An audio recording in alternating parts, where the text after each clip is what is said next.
Be me, Melissa. 45, senior marketing director at a major consulting firm. Finally made it to the C-suite adjacent level after 20 years of grinding six-figure salary, corner office, respect from colleagues, should feel accomplished. But honestly, feeling pretty lonely lately. Been single for 3 years since my last relationship ended. Dating apps are a wasteland of immature men who can't handle a successful woman. Anyway, Thursday evening scrolling through my social media feed, see post from college acquaintance Sarah about her friend's wedding. Click through the photos out of curiosity. Groom looks completely ordinary, probably makes 60k tops. Based on his LinkedIn, bride is absolutely stunning. Looks like she stepped out of a magazine, naturally curious. So I dig deeper into the comments. Apparently she's from Ukraine. They met through some international dating thing. Feel this weird knot forming in my stomach. Keep scrolling and see more posts like this average-looking American. Guys with absolutely gorgeous foreign wives. One guy works at a hardware store. Wife is from Philippines and looks like a model. Another is a plumber. His wife from Colombia could be on magazine covers. Start doing some research because this is bothering me for reasons I can't articulate. Turns out this is becoming a huge trend. Ordinary American men with modest incomes finding traditional, feminine wives overseas. These women are described as family-oriented, supportive, appreciative. Meanwhile, here I am, accomplished and independent, can't find a decent man. Feel my blood pressure rising as I read more about this. These foreign women apparently don't care about splitting bills 50-50. They actually want to take care of their husbands and homes, which is obviously internalized misogyny, but whatever. Ryan walks into the kitchen where I'm stress eating. Leftover Thai food, my 22-year-old son just graduated college, living at home temporarily. Mom, you look like someone stole your parking. Spot.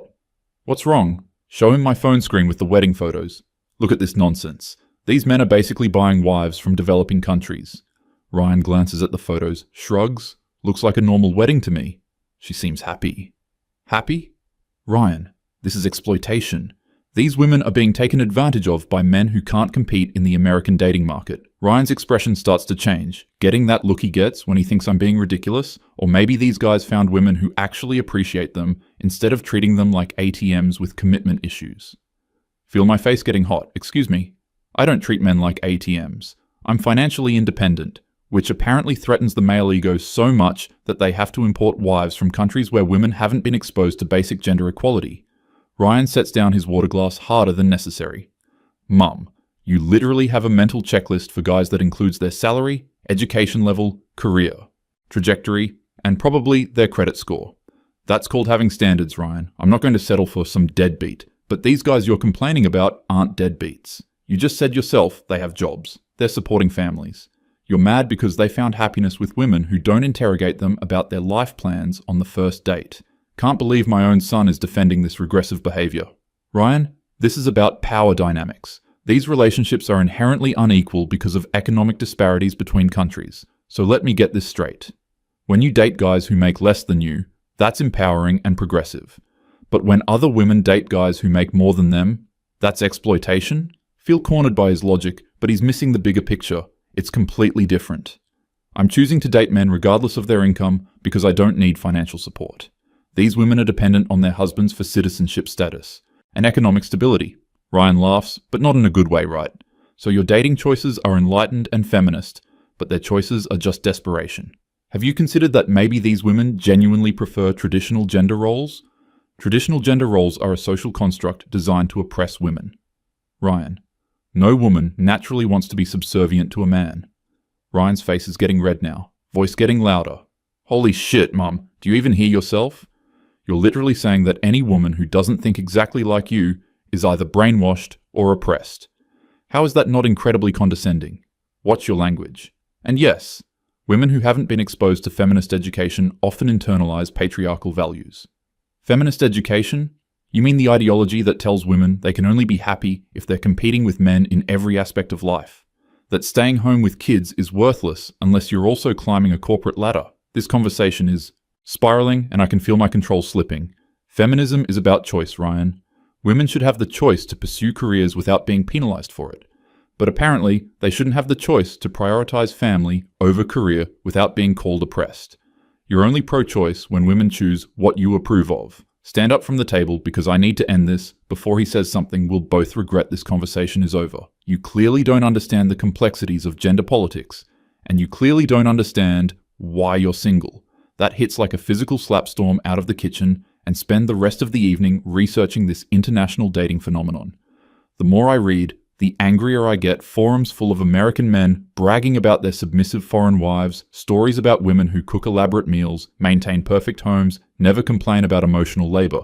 These same men probably wouldn't last 5 minutes with an actual equal partner. Friday at work, can barely concentrate. Keep thinking about those wedding photos, and Ryan's accusations. Decide to bring this up with my colleague Jennifer. During lunch, Jen, have you noticed this trend of American men basically mail ordering wives from overseas? Jennifer looks uncomfortable. I mean, my brother Mark married a woman from Romania last year. She's actually really sweet. Of course, even Jennifer is defending this, but doesn't it bother you that these men are essentially shopping for wives in countries where women have fewer options? Melissa, I think you might be overthinking this. Mark met Diana through a legitimate dating site. They talked for months before meeting. She has a university degree. It's not like he bought her from a catalog, but the underlying dynamic is still problematic. These men can't handle dating American women who have been empowered by feminism, so they seek out women from more traditional societies. Jennifer puts down her salad fork, or maybe they want partners who actually want to be partners instead of competitors. Diana genuinely enjoys taking care of Mark, cooking for him, making their house a home.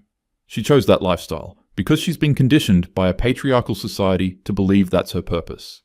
Melissa, have you considered that maybe some women find fulfillment in traditional roles? That not every woman wants to work 60-hour weeks and fight for promotions? This is exactly the kind of internalized misogyny I'm talking about. Spend the weekend diving deeper into research. Discover online communities where these men share success stories.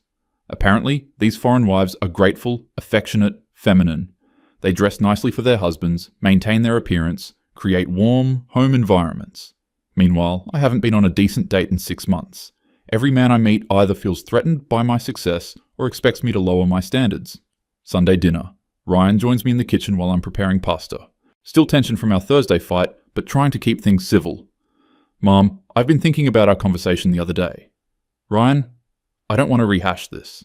We clearly have different perspectives. No, I want to understand your position better. Help me see why these relationships bother you so much. Appreciate that he's approaching this more calmly. Look, it's about equality. These men are seeking out women who won't challenge them, who will cater to their needs without expecting reciprocity. But what if these women genuinely want to take care of their families? What if they find satisfaction in traditional roles? Ryan, that's what centuries of patriarchal conditioning looks like. Women have been taught that their value comes from serving men. Ryan nods, but I can see him getting agitated again. Okay, but what about American women who choose traditional roles? Are they also victims of conditioning? In many cases, yes.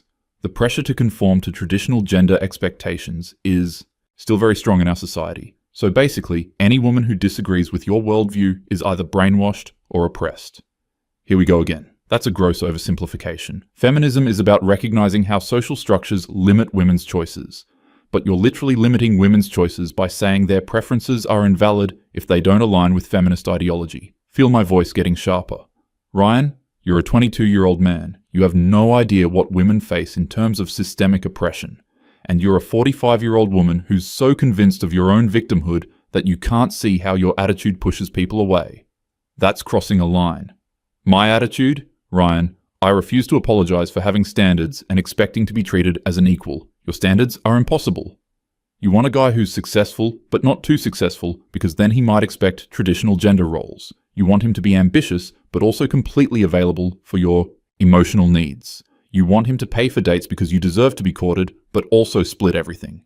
50-50 because equality. Mouth drops open because where is this coming from? That is not... I never said any of those things. Mom, I've watched you date for years. I've heard your phone calls with friends complaining about every guy you meet. Nothing is ever good enough. Too short, too tall, too ambitious, not ambitious enough. Too traditional, too modern. Feel tears starting, but I'm too angry to cry. I have every right to be selective. I'm not going to settle for someone who doesn't meet my standards just to avoid being alone. But meanwhile, these supposedly inferior men with their traditional foreign wives are actually building happy families while you're alone in your corner office, wondering why nobody measures up. The room goes completely silent. Ryan looks shocked at what he just said, but he doesn't take it back. Maybe the problem isn't that American men can't handle strong women. Maybe the problem is that you've confused Being strong with being impossible to please. Storm out of the kitchen again, lock myself in my bedroom, and really start crying this time. Spend Monday at work, distracted and irritable, keep thinking about Ryan's words, impossible to please. Maybe I am selective, but that doesn't make me impossible. Tuesday evening, decide to try a new approach with online dating match with David, seems decent enough marketing manager at a mid-sized company, college educated, recently divorced. We text for a few days before meeting for coffee Thursday evening. David seems nice at first, asks good questions about my work, but then starts talking about his ex-wife. Sarah was great, but we just wanted different things. She was ready to settle down, start a family, focus on the home stuff. Already seeing red flags? What do you mean focus on the home stuff? You know, she wanted to go part-time after kids, make the house more of a priority. I supported that, but it put a lot of financial pressure on me. So you resented her for wanting to fulfill traditional gender expectations? David looks confused by my tone. No, I didn't resent her, but it was stressful being the sole provider. I guess I'm looking for more of a partnership now. Partnership meaning a woman who works full-time and also handles domestic responsibilities? Well, no, I mean, sharing responsibilities based on our strengths and preferences. Can already tell this isn't going anywhere. David, do you expect your partner to take your last name? I mean, I'd like that, but it's not a deal breaker. Why? Just trying to understand your expectations around traditional gender roles. The conversation continues downhill from there. David seems increasingly uncomfortable with my questions about emotional labor and domestic equity. By the end of coffee, we're both ready to leave Friday morning. Jennifer corners me at the coffee machine. How was your date last night? Disappointing. Another man who wants a 1950s housewife with a 2024 salary. Melissa, can I ask you something honestly? Nod because Jennifer's usually reasonable. Do you actually want to be in a relationship, or do you want to prove a point about gender politics? Taken aback by the directness. Of course I want to be in a relationship, I just refuse to compromise my values. But maybe the guys you're meeting aren't asking you to compromise your values. Maybe they just want to feel wanted and appreciated. I can appreciate someone without sacrificing my independence. But do you appreciate them? Because from what you've told me about your dates, you spend most of your time analyzing their potential for sexism instead of getting to know them as people. This feels like another attack on protecting myself from wasting time on men who won't respect my equality. Melissa, equality doesn't mean keeping score of every interaction. Sometimes relationships work because people complement each other, not because they're identical. Weekend arrives, and I'm still processing Jennifer's words. Decide to do more research on this foreign wife phenomenon. Maybe if I understand it better, I can articulate why it's problematic. Discover forums where American men discuss their experiences, stories about wives who greet them at the door with smiles, women who express genuine gratitude for their husband's efforts, wives who maintain their appearance and femininity, couples who seem to have clear, comfortable role divisions. The more I read, the more confused and angry I become. These relationships seem functional, but they're built on outdated gender expectations. Sunday dinner, Ryan's in an unusually good mood, tells me he's been talking to a girl from his college, thinking about asking her out. What's she like? Really sweet, studies engineering, wants to work in renewable energy, but she also loves cooking and talks about wanting kids someday. Alarm bells immediately.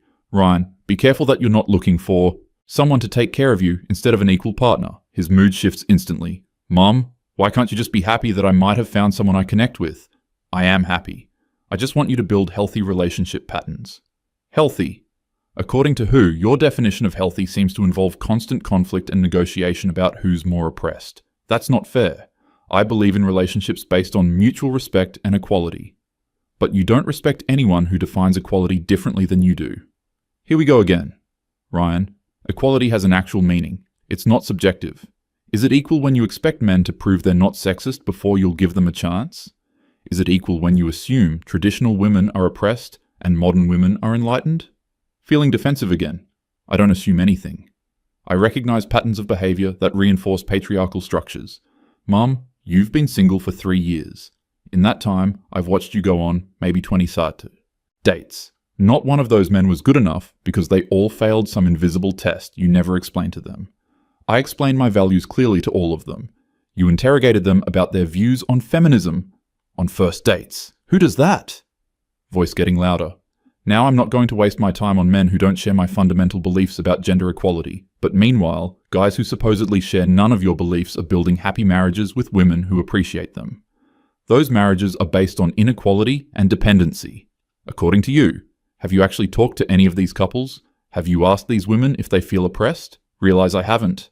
Which weakens my argument I don't need to interview victims of false consciousness to understand systemic oppression. Ryan throws his hands up. False consciousness. Jesus Christ, Mom, do you hear yourself? Any woman who disagrees with you has false consciousness.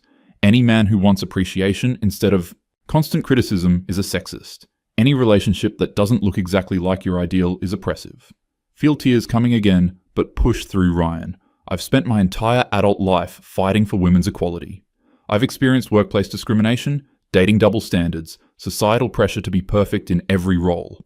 I'm not going to pretend those things don't exist. I'm not asking you to pretend anything doesn't exist.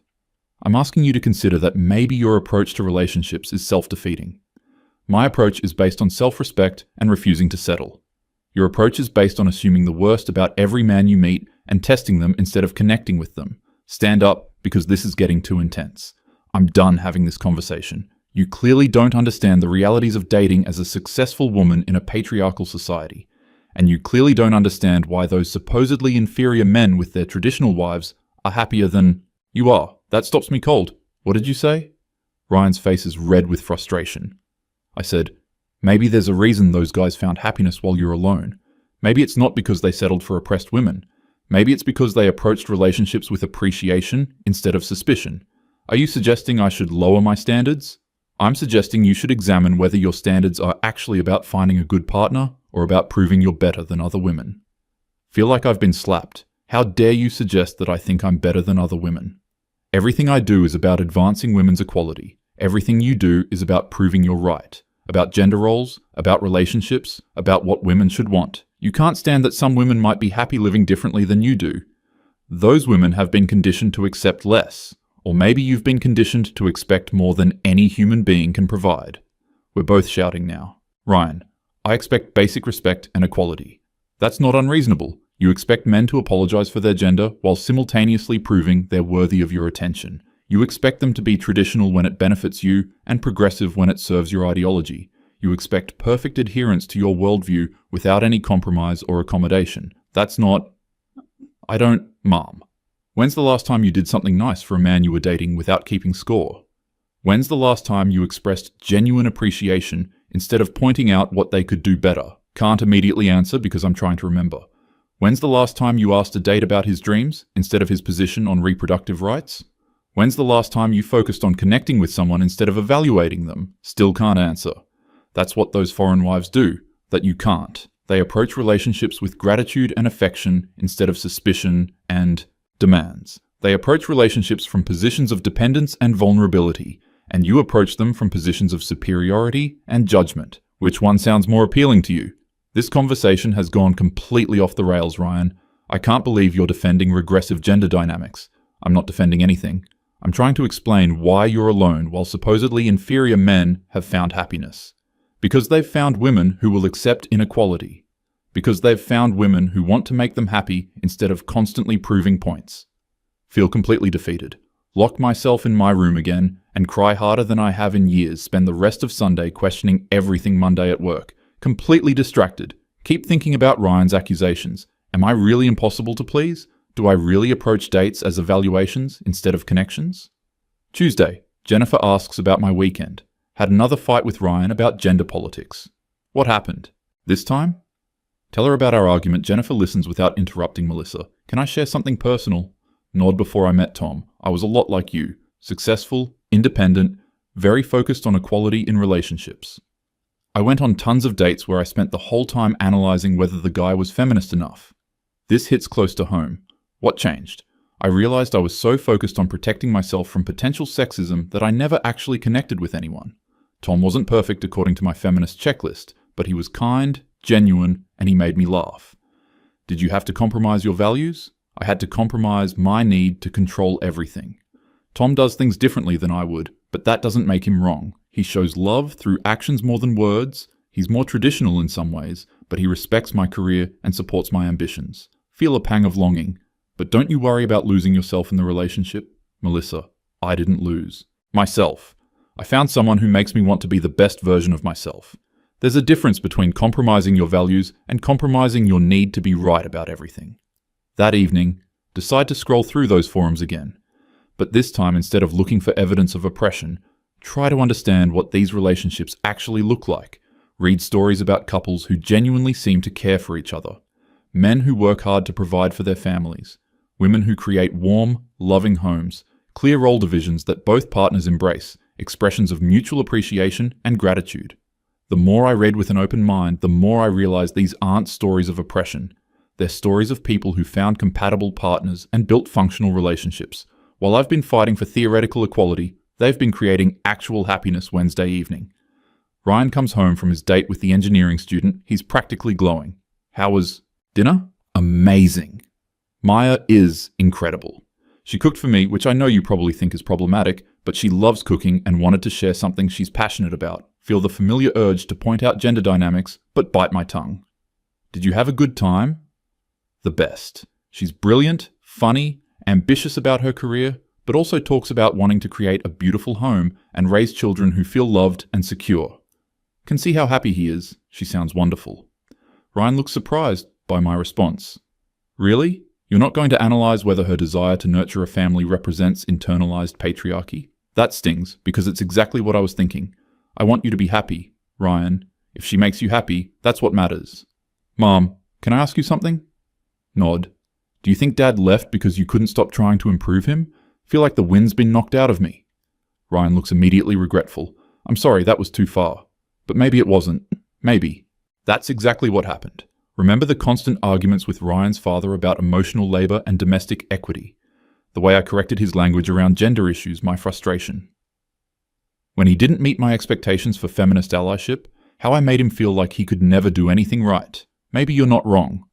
Ryan sits down beside me. Mom, you're an amazing woman. You're successful, intelligent, strong. But you've turned relationships into political battlegrounds instead of partnerships. Feel more tears coming. I just wanted to be treated as an equal, but you treated everyone as potential enemies instead of potential partners. Thursday. Decide to try a different approach to dating match with Michael on a dating app. Instead of interrogating him about his views on feminism, ask about his hobbies. Instead of analyzing his responses for signs of sexism, listen to what he's actually saying. He's a teacher, coaches youth soccer, loves hiking, divorced, has joint custody of his daughter. When he suggests coffee, I suggest a local trail. Instead, Saturday morning, meet Michael at the trailhead. He brings good coffee and homemade muffins instead of seeing this as him trying to impress me. Appreciate the thoughtfulness during our hike. He talks about his daughter with genuine love. Mentions how his ex-wife is a good mother, even though their marriage didn't work, speaks respectfully about the women in his life when he offers to carry my water bottle. Instead of declining on principle, say thank you when he holds branches back on the trail. Instead of insisting I can handle it myself, smile and walk through. For the first time in years, I focus on enjoying someone's company instead of evaluating their feminist credentials. Michael is kind, funny, attentive, tells me I look nice, asks thoughtful questions about my work, expresses genuine admiration for my career. Accomplishments doesn't seem threatened by my success or try to minimize it, but also doesn't apologize for. Being masculine or traditional in some ways end of the hike, he asks if I'd like to have dinner sometime. Instead of my usual response about taking things slow, hear myself saying yes. Drive home feeling lighter than I have in months. Sunday dinner. Ryan asks about my date. It was actually really nice. Michael seems like a good man. Ryan raises an eyebrow. No red flags? No problematic attitudes about gender roles? Laugh despite myself. I didn't spend the whole time looking for red flags. I just enjoyed his company. And how did that work out? Better than my usual approach. Ryan grins. Maybe there's hope for you yet, Mom? Wednesday. Second date with Michael. Dinner at a nice restaurant he chose. He opens doors, pulls out my chair, orders wine. Old me would have bristled at these traditional gestures. New me recognizes them as expressions of care and respect. Conversation flows naturally. He asks about my work challenges without trying to solve them for me. Shares stories about his students and his daughter talks about his ex-wife without bitterness. When the check comes, he insists on paying instead of arguing about splitting it. Thank him graciously. Walking to our cars, he tells me he'd like to see me again. Instead of playing games or maintaining artificial distance, tell him I'd like that too Friday evening. Having dinner with Jennifer, tell her about my dates with Michael. You seem different, happier. I think I am. I stopped approaching dating like a political campaign and started approaching it like dating. What changed your mind? Ryan, mostly, and seeing how miserable I was making myself and everyone around me. It takes courage to change patterns that deeply ingrained. Think about those forum posts about foreign wives realize they weren't succeeding because they were oppressed. They were succeeding because they approached relationships with appreciation instead of suspicion, because they wanted to make their partners happy, instead of constantly testing them because they understood that partnership sometimes means complementing each other instead of competing. Saturday night, third date with Michael, he invites me to his place for dinner, cooks for me, which he clearly enjoys doing. Instead of analyzing the gender dynamics of him cooking for me, appreciate the effort and care. Dinner is delicious, conversation is easy. Tells me about his marriage and divorce without making his ex-wife the villain, talks about wanting to find a real partnership with someone who wants to build a life together. When he reaches for my hand across the table, don't pull away for the first time in years, allow myself to be vulnerable with a man. Sunday morning, Ryan notices my good mood. Things going well with the teacher, really well. I think I might actually like him. And he hasn't failed any feminist purity tests? I stopped administering those. Wise decision. You seem happier than you've been in years. Realize he's right. Also realize that my previous approach to relationships was pushing away exactly the kind of men who could make me happy. Men who wanted partners, not adversaries. Men who wanted appreciation, not constant criticism. Men who wanted to care for and protect the women in their lives. Thursday, Jennifer asks how things are progressing with Michael. He's meeting Ryan this weekend. That's a big step. I'm nervous but excited. I think Ryan will like him. What changed for you, Melissa? You seem like a different person. Think about that question. I realized that those men finding happiness with foreign wives weren't settling for oppressed women. They were finding women who approached relationships the way I should have been all along. Which is how? With gratitude instead of demands. With appreciation instead of criticism. With the goal of building something together instead of proving points about equality. Saturday evening, Michael meets Ryan. Watch them talk about soccer, teaching, Ryan's girlfriend Maya. Michael asks thoughtful questions, shows genuine interest, treats Ryan with respect without trying to be his friend. After Michael leaves, Ryan gives his approval. I like him, Mom. He seems like a good man. Even though he held doors for me and insisted on paying for dinner? Ryan laughs especially because of that. He's showing you that he values you enough to take care of you. 6 weeks later, Michael and I are exclusive. He's met all my friends. I've met his daughter. Relationship feels easy. In a way I'd forgotten was possible. No constant negotiations about who pays for what. No arguments about emotional labor distribution. No tests or evaluations or political litmus tests. Just two people who enjoy each other's company and want to build something together. Realize that those traditional foreign wives weren't victims of false consciousness. They understood something I had to learn the hard way.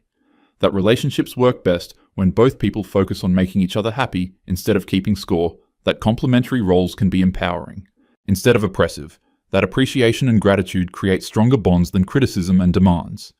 Tuesday evening, having dinner with Ryan and Maya, watch them interact with obvious affection and mutual respect. Maya cooks, Ryan cleans up, she defers to his expertise about financial planning, he defers to hers about their home renovation clear role divisions that they both embrace, constant expressions of appreciation for each other's contributions, exactly the kind of relationship I would have criticized a year ago. Now I can see how happy and functional they are, together. Maya, can I ask you something personal? Of course. Do you ever feel like you're sacrificing your independence by taking on more traditional roles? Maya and Ryan exchange a glance. Melissa, I think I'm more myself in this relationship than I've ever been. Ryan supports my career completely, but he also appreciates when I take care of our home. I feel valued for everything I bring to our partnership, not just my job. And you don't feel pressure to prove your equality?